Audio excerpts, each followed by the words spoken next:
എല്ലാവർക്കും ഒരിക്കൽ കൂടി ഹൈദരാബാദ് ചോയ്സിലേക്ക് സ്വാഗതം. ഇന്ന് ഞാനിവിടെ ഉണ്ടാക്കാൻ വേണ്ടി പോകുന്നത് രാജസ്ഥാനി ഖട്ട കറിയാണ്. ഇത് വളരെ എളുപ്പത്തിൽ ഉണ്ടാക്കിയെടുക്കാൻ പറ്റുന്ന നല്ലൊരു കറിയാണ്. ഒരുപാട് ചേരുവകളൊന്നും വേണ്ട, നമുക്ക് വളരെ പെട്ടെന്ന് തന്നെ ഉണ്ടാക്കിയെടുക്കാം. വളരെ ടേസ്റ്റി ആയിട്ടുള്ള നല്ലൊരു കറിയാണ് ഉണ്ടാക്കാൻ വേണ്ടി പോകുന്നത്. അപ്പോൾ ഇതെങ്ങനെയാണ് ഉണ്ടാക്കുന്നത്, അതിൻ്റെ ചേരുവകൾ എന്തൊക്കെയാണ്, എങ്ങനെയാണ് നമുക്ക് ഉണ്ടാക്കേണ്ടത്, നേരെ വീഡിയോയിലേക്ക് പോകാം. ആദ്യമായി ഞാനിവിടെ ഒരു ബൗൾ എടുത്തിട്ടുണ്ട്. ആ ബൗളിലേക്ക് ഒരു ചെറിയ ബൗൾ കടലമാവ് ഇട്ട് കൊടുക്കുന്നു. അതിലേക്ക് ആവശ്യമായ മസാലകൾ ചേർക്കുന്നു. മുളക് ക്രഷ് ചെയ്തെടുത്തത്, അതുപോലെ തന്നെ കുറച്ച് ചെറിയ ജീരകം, മല്ലി ചതച്ചെടുത്തത്, മല്ലിപ്പൊടി, കുറച്ച് മഞ്ഞൾപ്പൊടി, കുറച്ച് സോഡാപ്പൊടി ഓപ്ഷനിലാണ്, വേണമെങ്കിൽ മാത്രം ഉപയോഗിച്ചാൽ മതി. നമുക്കതിലേക്ക് ഇട്ട് കൊടുക്കാം. കടലമാവിലേക്ക് അത് പൊടികൾ ഇട്ട് കൊടുത്തു. അതിലേക്ക് ആവശ്യമായ ഉപ്പും ചേർത്ത് കൊടുത്തു. ഇനി അതിലേക്ക് ഒരു ചെറിയ കപ്പ് തൈര് ചേർത്ത് കൊടുക്കുന്നു. അതിലേക്ക് കുറച്ച് നെയ്യ്, ഒരു ടേബിൾ സ്പൂൺ നെയ്യ് ചേർത്ത് കൊടുക്കുന്നു. ഇനി നല്ലതുപോലെ ഇത് മിക്സ് ചെയ്തെടുക്കണം. ഇതിനകത്ത് ശകലം പോലും വെള്ളം നമ്മൾ ഉപയോഗിക്കുന്നില്ല, വെള്ളം ഒഴിക്കാതാണ് ഇത് കുഴച്ചെടുക്കുന്നത്. നെയ്യ് ആവശ്യമില്ലാത്തവർ എണ്ണ ചേർക്കാവുന്നതാണ്. അപ്പോൾ നമ്മളിതുപോലെ കുഴച്ചെടുത്തു. ഇനി ഇതിൽ നിന്നും കുറച്ച് എടുത്ത് ഇതുപോലെ നമ്മൾ ചെറിയ ഉരുളകളാക്കി എടുത്തതിന് ശേഷം ഇതുപോലെ കൈകൊണ്ട് ഇതുപോലെ ഷേപ്പാക്കി എടുക്കുക. ഞാനിപ്പോൾ ഇതുപോലെ ഒരു നീണ്ട ഷേപ്പിലാണ് ഇത് ഉണ്ടാക്കിയെടുക്കുന്നത്. ഇതേ ഷേപ്പ് വേണമെന്നില്ല, നിങ്ങൾക്ക് വേറെ ഏത് ഷേപ്പ് വേണമെങ്കിലും ഉണ്ടാക്കാം. ചെറിയ ഉരുളകളാക്കി വേണമെങ്കിലും എടുക്കാം. ഇതിപ്പോൾ ഉണ്ടാക്കിയെടുക്കാൻ എളുപ്പം ഇങ്ങനെയാണ്, അതുകൊണ്ടാണ് ഇങ്ങനെ ചെയ്യുന്നത്. നമുക്കിതുപോലെ എല്ലാം ഉണ്ടാക്കിയെടുക്കാം. ഞാനിപ്പോൾ ഇതെല്ലാം ഇതേ ഷേപ്പിൽ തന്നെ ഉണ്ടാക്കിയെടുത്തു. നമ്മൾ അടുപ്പിൽ കുറച്ച് ഒരു പാത്രത്തിൽ വെള്ളം ചൂടാകാൻ വേണ്ടി വെച്ചിട്ടുണ്ട്. നമ്മുടെ ആ വെള്ളം തിളച്ച് വരുന്നുണ്ട്.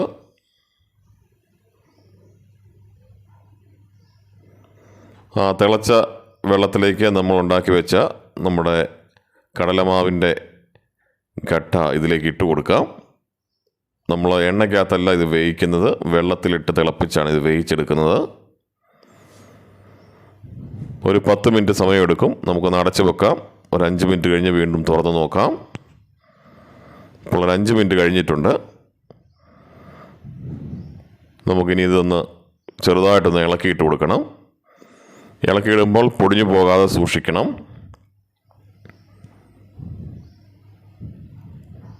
ഒന്ന് തിരിച്ചും മറിച്ചു ഇട്ട് കൊടുക്കുക. വീണ്ടും ഒന്ന് അടച്ച് വെച്ച് നമുക്കൊരു 5 മിനിറ്റ് കൂടെ ഒന്ന് വേവിക്കാം. അതിരുന്ന് വേകട്ടെ. ആ സമയത്ത് നമുക്ക് മസാല തയ്യാറാക്കാം. ഒരു കപ്പ് തൈര് ഒരു ബൗളിലേക്ക് ഒഴിച്ചു കൊടുത്തു. അതിലേക്ക് ആവശ്യമായ മല്ലിപ്പൊടി, മുളക് പൊടി, മഞ്ഞൾപ്പൊടി, ഉപ്പ്, ഇത് നമുക്ക് ഇതിലേക്ക് ചേർത്ത് കൊടുക്കാം. ഒന്ന് ഇളക്കി യോജിപ്പിക്കുക.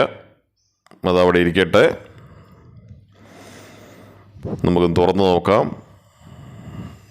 അപ്പോൾ നമ്മുടെ ഖട്ട റെഡിയായിട്ടുണ്ട്. ഇനി നമുക്ക് ഗ്യാസ് ഓഫ് ചെയ്ത് ഇതിൽ നിന്ന് നമുക്കിത് എടുത്തു മാറ്റാം.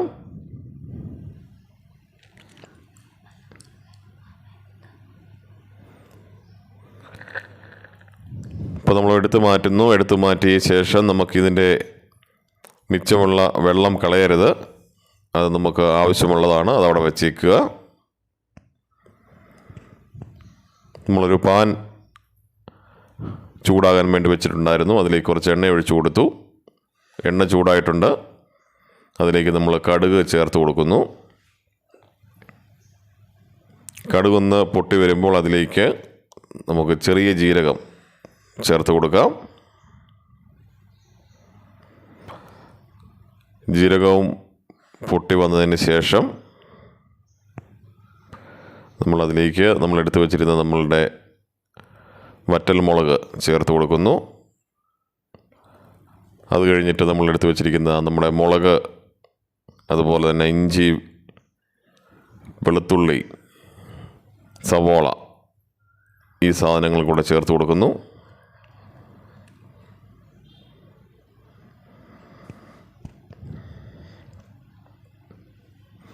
ഇനി നല്ലതുപോലെ ഒന്ന് ഇളക്കി കൊടുക്കുക. ഒന്ന് ചെറുതായിട്ടൊന്ന് വഴണ്ട് വരട്ടെ.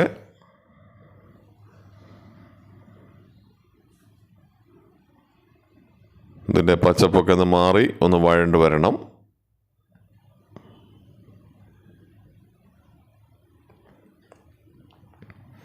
ഇപ്പോൾ ഏകദേശം പച്ചപ്പൊക്കെ ഒന്ന് മാറി ഒന്ന് വഴണ്ട് വന്നിട്ടുണ്ട്. അപ്പോൾ നമ്മൾ നേരത്തെ വേവിച്ച് വെച്ചിരുന്ന നമ്മളുടെ ഗട്ട ചെറിയ കഷ്ണങ്ങളാക്കി മുറിച്ചെടുക്കണം. നമ്മൾ ചെറിയ കഷ്ണങ്ങളാക്കി മുറിച്ചെടുക്കുകയാണിത്. ഒരുപാട് വലിപ്പം വേണ്ട, ചെറിയ ചെറിയ കഷ്ണങ്ങളാക്കി ഇതെല്ലാം മുറിച്ചെടുക്കാം.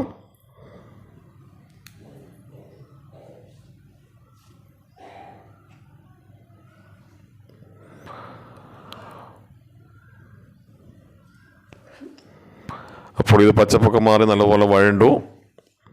ഇനി ഇതിലേക്ക് നമ്മൾ ആദ്യം തയ്യാറാക്കി വെച്ച നമ്മളുടെ തൈരിൻ്റെ കൂട്ട് ഇതിലേക്ക് ചേർത്ത് കൊടുത്ത് നല്ലതുപോലെ ഇളക്കി കൊടുക്കുക. അതിലേക്ക് കുറച്ച് വെള്ളം കൂടെ ചേർത്ത് കൊടുക്കാം. നല്ലതുപോലെ ഒന്ന് ഇളക്കി യോജിപ്പിക്കുക.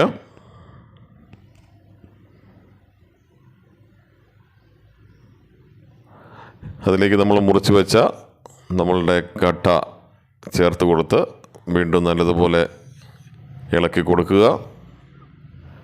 ഈ സമയം നമുക്ക് ആവശ്യത്തിന് വെള്ളം കൂടെ ചേർത്ത് കൊടുക്കണം.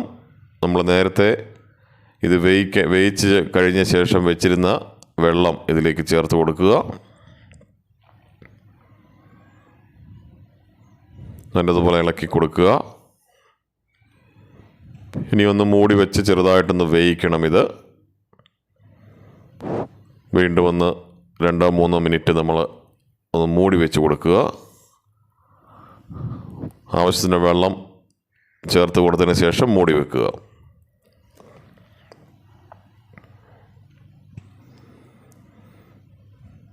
ഇനി ഒന്ന് വേകട്ടെ. 3 മിനിറ്റ് കഴിഞ്ഞ് തുറന്ന് നോക്കാം. അപ്പോൾ ഏകദേശം ഒന്ന് കറി തിളച്ചു.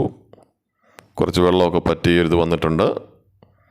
കുറച്ച് ചാറ് പോലെയാണ് ഇത് എടുക്കുന്നത്, ഒരുപാട് കുറുകിയല്ല. അത് നമ്മളുടെ ഓരോരുത്തരുടെയും ഇഷ്ടമനുസരിച്ച് എടുക്കാം. കുറച്ചൊരു കറി പോലെയാണ് ഇത് എടുക്കേണ്ടത്. അപ്പോൾ ഏകദേശം നമ്മളുടെ കറി റെഡിയായി വന്നിട്ടുണ്ട്. ഈ സമയം നമ്മൾ എടുത്തു വെച്ച നമ്മളുടെ മല്ലിയില ചേർത്ത് കൊടുക്കാം. ഇത് കസ്തൂരി മേത്തിയാണ്. ഈ സമയം നമുക്ക് കസ്തൂരി മേത്തി കൂടെ ചേർത്ത് കൊടുക്കാം. ഒന്നുകൂടെ ഒന്ന് ഇളക്കി കൊടുക്കാം. നമ്മുടെ കറി റെഡിയായിട്ടുണ്ട്.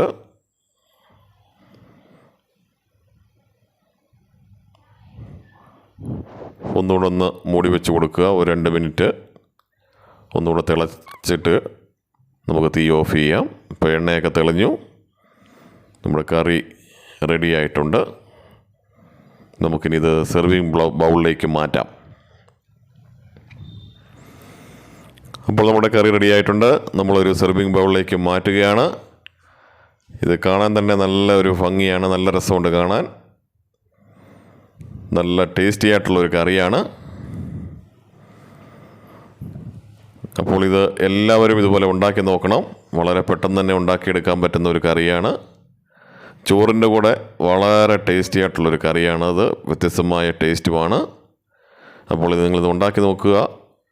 നിങ്ങളുടെ ഇഷ്ടപ്പെട്ടാൽ നിങ്ങളുടെ വിലയേറിയ അഭിപ്രായങ്ങൾ കമൻറ്റ് ബോക്സിൽ ഇടണം. അതുപോലെ ലൈക്ക് ചെയ്യണം, ഷെയർ ചെയ്യണം. സബ്സ്ക്രൈബ് ചെയ്യാത്ത കൂട്ടുകാർ സബ്സ്ക്രൈബ് ചെയ്യണം. വീണ്ടും നല്ല ഒരു വീഡിയോയുമായി വരുന്നതായിരിക്കും. അതുവരേക്കും ചെറിയ ഇടവേള. ഇതുവരെ കണ്ടുകൊണ്ടിരുന്ന എല്ലാവർക്കും ഒരുപാട് നന്ദി.